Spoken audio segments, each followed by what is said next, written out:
They say blood is thicker than water, but what happens when your own child sees you as nothing more than a bank account waiting to be emptied? I thought I was just a forgotten widow in small-town Michigan, until the night I discovered my late husband had left me $7 million in secret. And thank God he did. Because what my son tried to do next would have destroyed me forever. What I did instead? You need to hear what happened next because it might save you from the same trap. My name is Sarah, and for 37 years, I believed family meant everything. I believed it when I stayed up all night with my son Michael during his fever-soaked childhood. I believed it when I drove 6 hours through a blizzard to bring him textbooks he'd forgotten at college.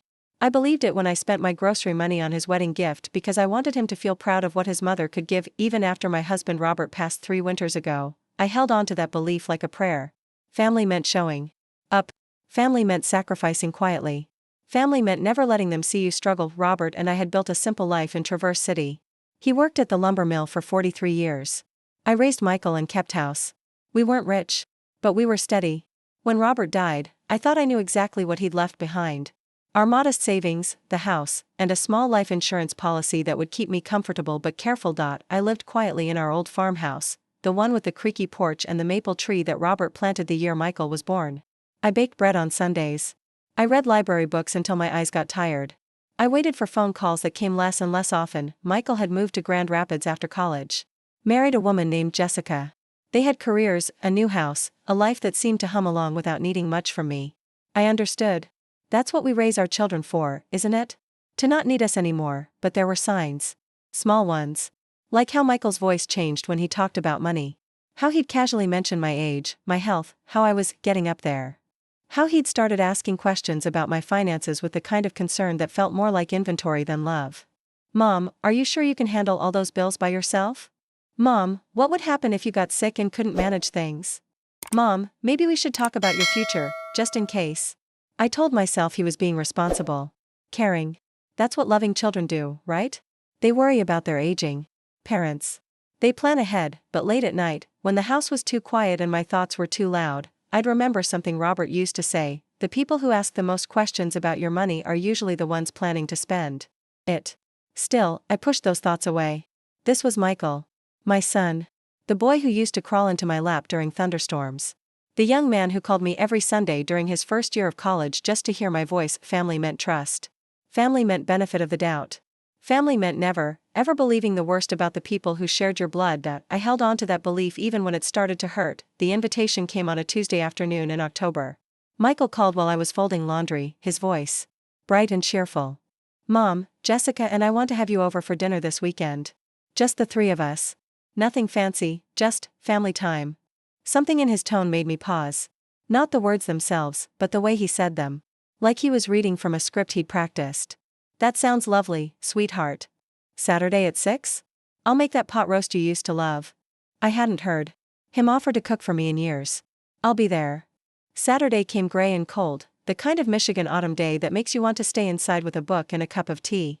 But I put on my best dress, the navy one with the small flowers. That Robert always said brought out my eyes. I drove the 40 minutes to Grand Rapids, listening to classical music and trying to ignore the nervous flutter in my stomach. Michael and Jessica's house was beautiful. Modern. Clean lines and neutral colors, the kind of place you'd see in a magazine. Nothing like the warm, lived-in chaos of the home where I'd raised Michael. But it was theirs, and I was proud of what they'd built. Michael met me at the door with a hug that felt just a little too tight, a little too long. Jessica was in the kitchen, her smile bright and practiced. Sarah. You look wonderful. Come in, come in. The dining room table was set for 3, but there was something else there too. A manila folder, placed carefully beside Michael's plate. Legal papers, from what I could see. The kind with tabs and highlighted sections. What's all this? I asked, trying to keep my voice light. Michael's expression shifted slightly, like someone adjusting a mask. Oh, just some paperwork. Nothing urgent. Let's eat first. Dinner was strange.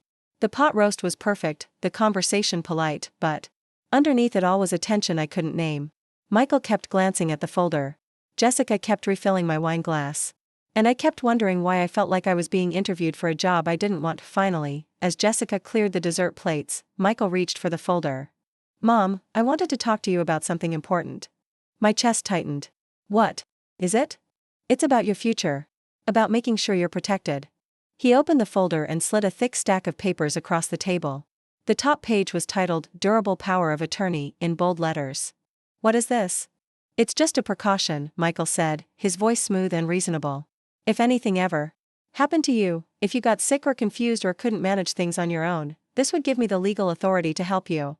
I stared down at the papers, my hands trembling slightly. What kind of authority? Financial mostly. Access to your accounts, paying bills, making sure you're taken care of. It's completely standard, Mom. Everyone does it. Jessica nodded enthusiastically. My parents did the same thing with my older brother. It's just smart planning. I picked up the papers and tried to read them, but the legal language was dense and confusing. Words like irrevocable and immediate effect and sole discretion jumped out at me. This would give you control over everything? Only if you needed help, Michael said quickly. It's not like I'd use it unless I had to. But as I kept reading, I realized that wasn't true. The document didn't require proof of incapacity. It didn't require a doctor's evaluation. It didn't even require my consent once it was signed. It would give Michael complete control over my finances immediately and permanently. I need to think about this. Michael's jaw tightened almost imperceptibly. What's to think about? I'm your son.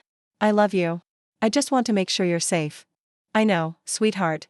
But this is a big decision. I'd like to take it home and read it carefully. The temperature in the room seemed to drop 10 degrees. Jessica's smile faltered.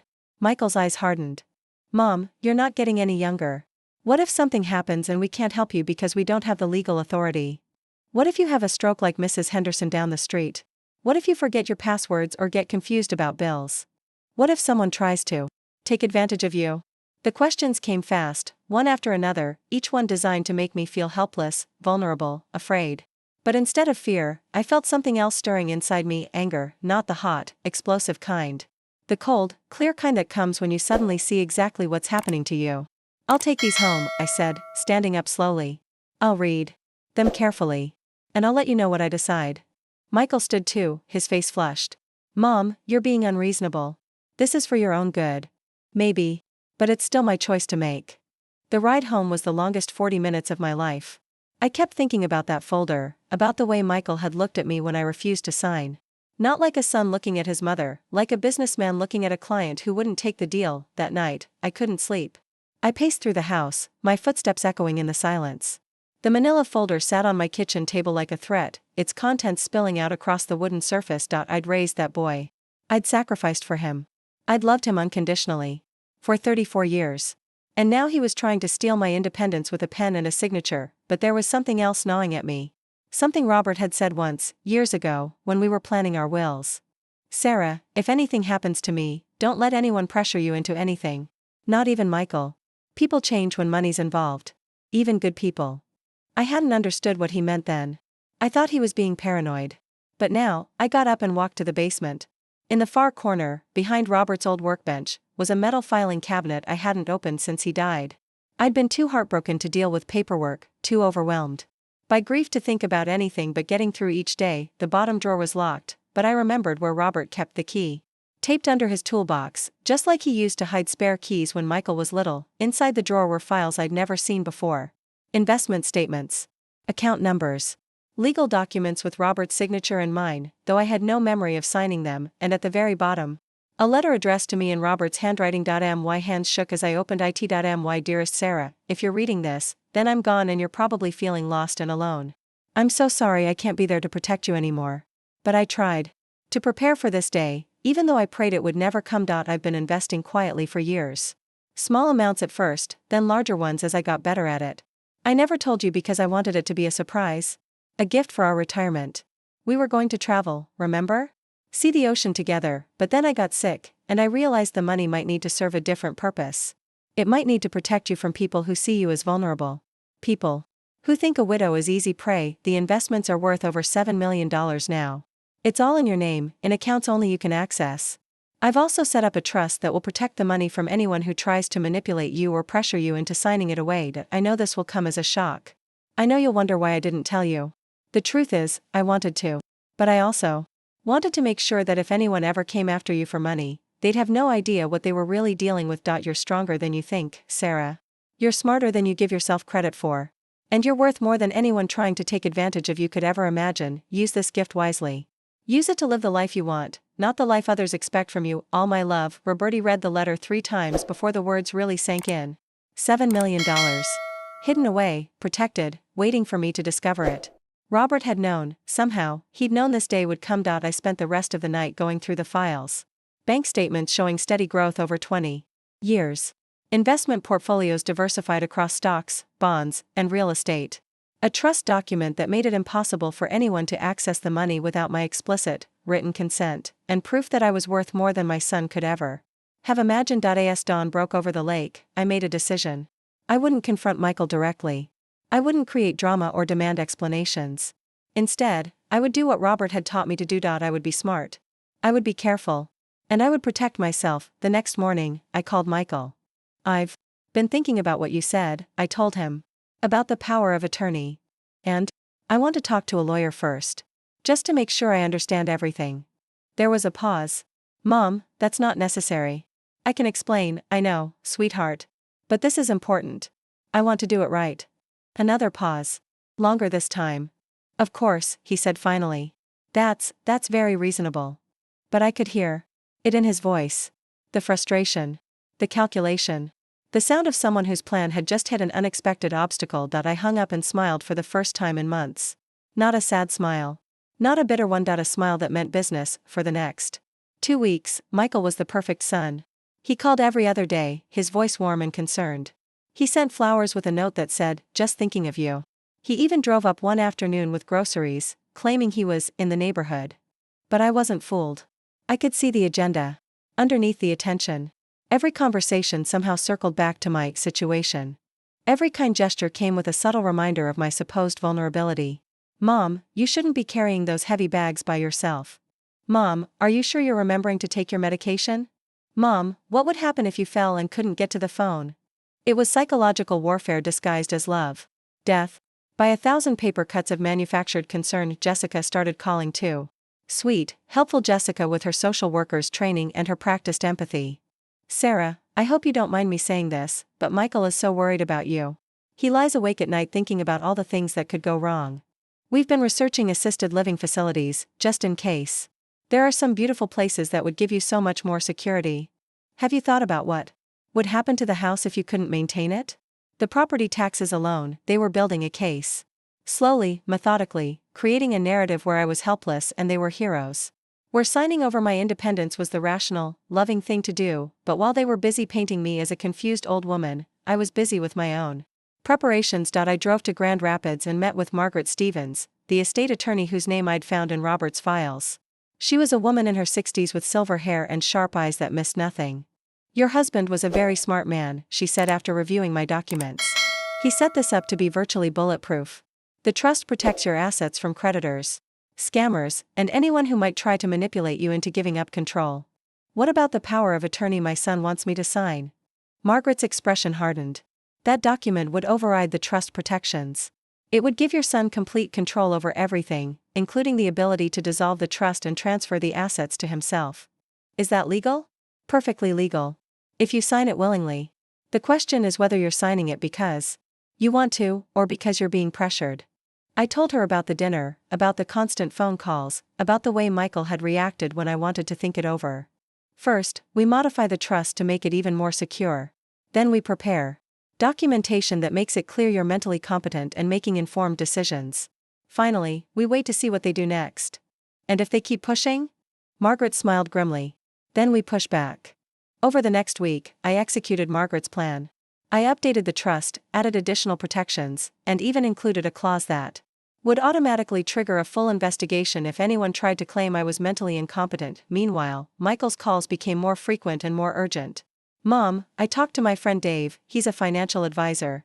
He says waiting too long to set up these protections can be really dangerous.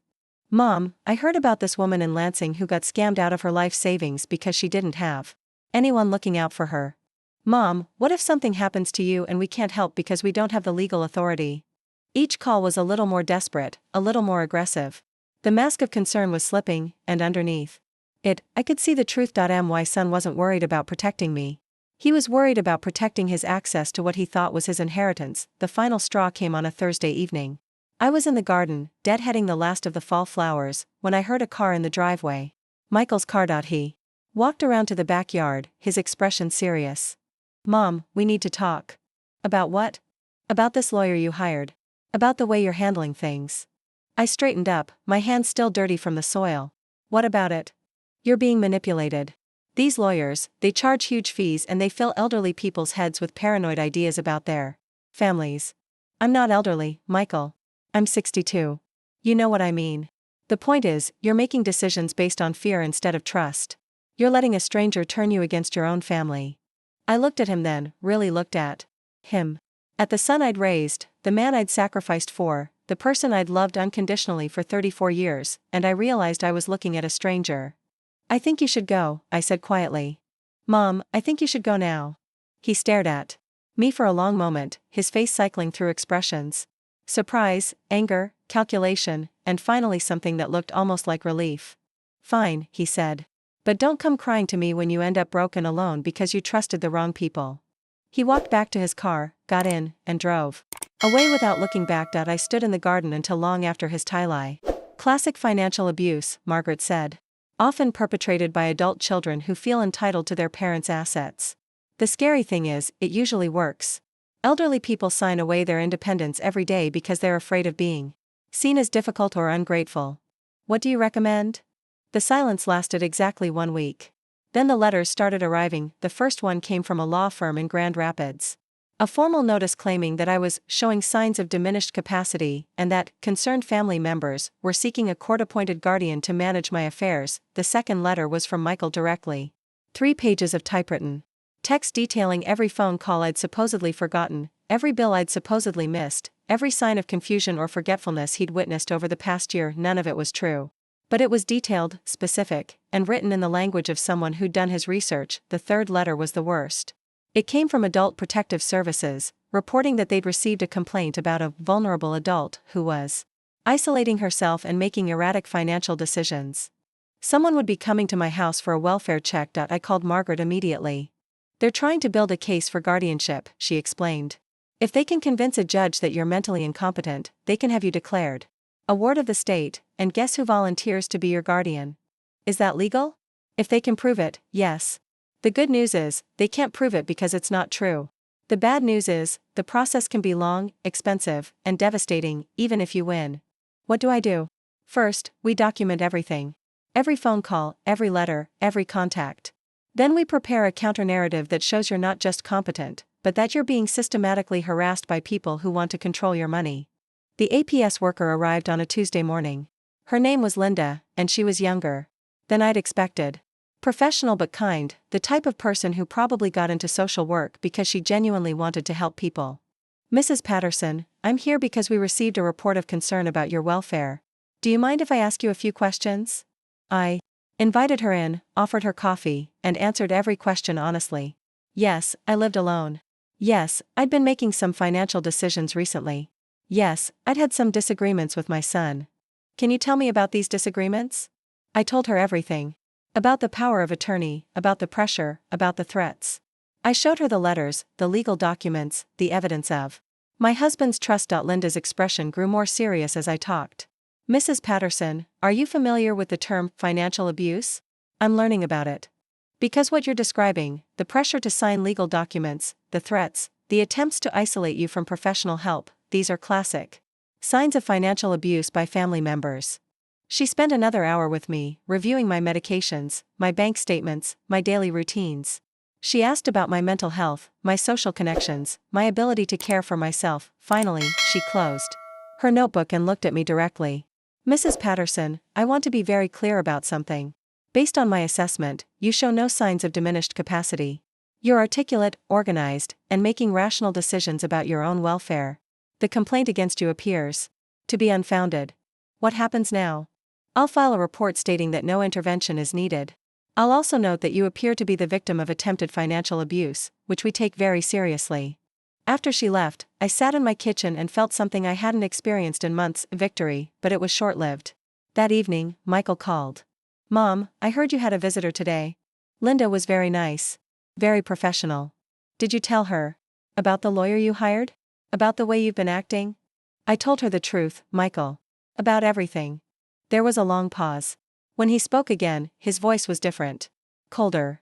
You're making a mistake, Mom. A big one. You think that money makes you independent, but it doesn't. It makes you a target.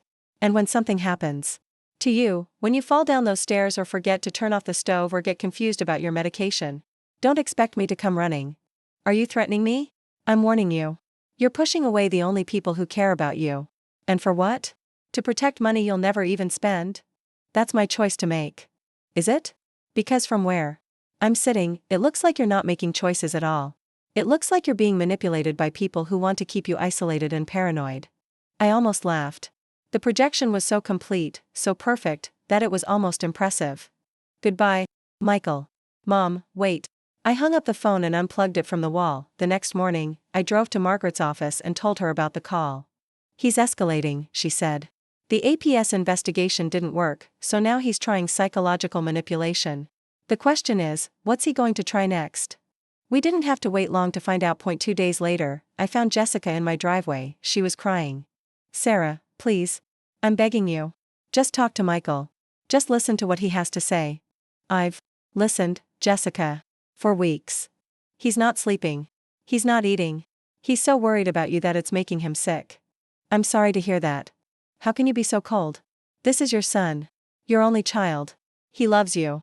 I looked at this woman I'd once thought of as a daughter-in-law, this person I'd welcomed into my family, and realized she was either complicit in Michael's schemes or completely blind to them.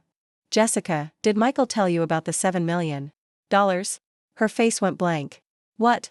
The $7 million my husband left me. The money Michael is trying to get control of. Did he mention that? The color drained from her face. I don't know what you're talking about. Ask him, I said. Ask him about the trust. Ask him about the power of attorney. Ask him why he's so desperate to control my finances. She stared at me for a long moment, then turned and walked back to her car without another word. That night, I slept better than I had in months. Not because the fight was over, but because I finally understood what I was fighting for, not just my money. Not just my independence. My right to exist as a person instead of a paycheck. The final confrontation came on a gray November morning, exactly 3 months after that first dinner invitation. I was at Margaret's office, reviewing the latest batch of legal documents Michael's lawyer had filed, when her secretary knocked on the door. Mrs. Patterson? Your son is here. He says it's urgent. Margaret and I exchanged glances. Send him in. Michael entered the office looking like he hadn't slept in days. His clothes were wrinkled, his hair unkempt, his eyes red-rimmed and desperate. Mom, please. We need to talk. I'm listening. Not here. Not in front of her. He gestured toward Margaret with barely concealed hostility. This is between family. Mrs. Stevens is my attorney. Anything you want to say to me, you can say in front of her. He sat down heavily in the chair across from me and buried his face in his hands. I know about the money. I figured you did. $7 million. All this time, you've been living like a poor widow, and you had $7 million. Yes. Do you have any idea what that money could do? What it could mean for our family? For my kids' future? For Jessica's medical bills? Your children. The ones we're trying to have. The fertility treatments. The specialists. It's costing us everything, Mom. Everything. And there it was. The truth underneath all the manipulation and legal maneuvering. Michael wasn't worried about my welfare. He was worried about his own financial problems. How much do you need? His head snapped up. What? How much do you need? For the treatments. It's not that simple. Yes, it is. How much? Maybe 50,000? Over the next year? I opened my purse and pulled out a check I'd written that morning. $50,000, made out to Michael Patterson. Here. He stared at the check like it was a mirage. What is this? It's what you needed. What you could have just asked for. I don't understand. Michael, if you had come to me 3 months ago and said, Mom, Jessica and I are struggling with fertility issues and we need help, I would have written you a check that same day. If you had said, Mom, we're worried about your future and we'd like to help you plan for it, I would have sat down with you and figured it out together. He was crying now, tears streaming down his face. But instead, you tried to steal from me. You tried to convince the world that I was incompetent so you could take control of everything I have. You filed false reports, you manipulated social services, you threatened me. I was scared, of what? Of losing you. Of losing everything. Of not being able to take care of Jessica, of not being able to give her the family she wants. So you decided to destroy your relationship with the family you already had? He sobbed harder, his shoulders shaking. I'm sorry. I'm so sorry. I don't know what happened to me. I saw all that money and I thought it should be mine. It wasn't yours, Michael. It was mine. My husband's gift to me. My security. My choice. I know that now. I stood up and walked around the desk to where he was sitting. For a moment, I saw him as he really was. Not the manipulative schemer who'd been terrorizing me for months, but a frightened young man who'd lost his way. The money isn't what made you my son, I said. And it isn't what's going to save you now. He looked up at me, his face streaked with tears. What do I do? You take that check. You use it for what you need. And you never, ever, try to manipulate me again. And if I do, then you'll discover that your mother is a lot stronger than you thought. And a lot less forgiving. He nodded, clutching the check like a lifeline. There's something else, I said. I'm changing my will. His face went pale. Mom, half of the money will go to charity. The other half will go into a trust for your children, if you have them. Children you haven't even conceived yet will inherit more from me than you ever will. I understand. Do you? Do you really understand what you've lost? He looked at me then, really looked at me, and I saw the exact moment when he realized what he'd thrown away. Not just the money. Not just the inheritance, the relationship. The trust. The unconditional love of a mother who would have given him anything if he'd just asked instead of trying to take. I'm sorry, he whispered. I know you are. But sorry doesn't give us back what we've lost. He left the office quietly, the check folded in his pocket. I watched him go and felt something I hadn't expected, not satisfaction. Not vindication, relief, the war was over. I had won. But more importantly, I had survived. Spring came early that year. By March, the snow had melted and the first brave shoots of green were pushing through the soil around the farmhouse. I spent my mornings in the garden, my hands in the earth, planting things that would bloom long after the crisis had faded from memory. Michael never cashed the check. He called once, about a month after our meeting in Margaret's office. His voice was different, smaller, somehow humbled. Mom, I wanted you to know. Jessica and I are in counseling. Together and separately. We're trying to figure out how things went so wrong. I'm glad to hear that. I also wanted to tell you. We're not going to use the money. Not for the treatments. Not for anything. We need to find our own way first.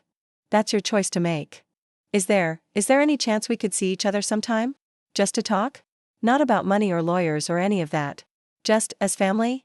I was quiet for a long moment. Maybe. Someday. When we're both ready. I'll wait. I know you will. We hung up, and I realized something had shifted. Not forgiveness, that would take time. But the possibility of it. The space where it might grow if tended carefully. I kept the check in my desk drawer, and signed and untouched. Not as a punishment, but as a reminder. Of what desperation could do to people. Of how quickly love could turn to manipulation when fear took the wheel. The house felt different now. Not empty, but peaceful. I'd learned to distinguish between the two. Empty meant something was missing. Peaceful meant everything was exactly as it should be. I started volunteering at the library, helping elderly patrons navigate the computer system. I joined a book club that met at the community center. I even started taking watercolor classes. On Tuesday evenings, something I'd always wanted to do but never had time for. People asked about Michael sometimes. About my family. I learned to give the simple answer, we're working through some things. It was honest without being bitter. Truthful without being cruel. Margaret became more than my attorney. She became my friend. We had lunch once a month. Two women who understood that sometimes the people who are supposed to protect you are the ones you need protection from. Do you ever regret it? She asked one afternoon over coffee. Standing up to him? I thought about it. About the months of fear and manipulation. About the legal battles and the sleepless nights. About the son I'd lost and the woman I'd found. No, I said. I regret that it was necessary. But I don't regret doing it. Any advice for other women going through something similar? Trust your instincts. If something feels wrong, it probably is. And remember, being alone is not the same as being lonely. Sometimes the loneliest you can be is surrounded by people who see you as a means to an end. The money sits in its trust, growing quietly like a garden I tend from a distance. I live comfortably but not extravagantly. I travel when I want to, give to causes I believe in, and save the rest for a future I'm no longer afraid to plan. Sometimes, on quiet evenings, I think about Robert. About how he saw this coming long before I did. About how he protected me even from beyond the grave. I like to think he'd be proud of how I used his gift. Not just the money, but the choice it gave me, the choice to say no. The choice to stand up for myself. The choice to love without being consumed by it. I still love Michael. I probably always will. But I love myself too, and that's the lesson. I wish I'd learned earlier. You can't pour from an empty cup. You can't protect others by sacrificing yourself. And you can't love someone else more than you love yourself without eventually losing both. The story isn't over. Maybe Michael and I will find our way back to each other. Maybe we won't. But either way, I'll be okay. I'll be more than okay. I'll be free, and sometimes, when the light hits the lake just right and the wind carries the scent of pine and possibility, I remember what it feels like to be a woman who knows her own worth. Now I'll create a powerful script based on the emotional themes and storyline from the video. The original story is about a widowed mother who discovers her son is trying to manipulate her into signing over financial control, only to reveal she had secretly inherited $7 million from her late husband and protected herself by creating a trust.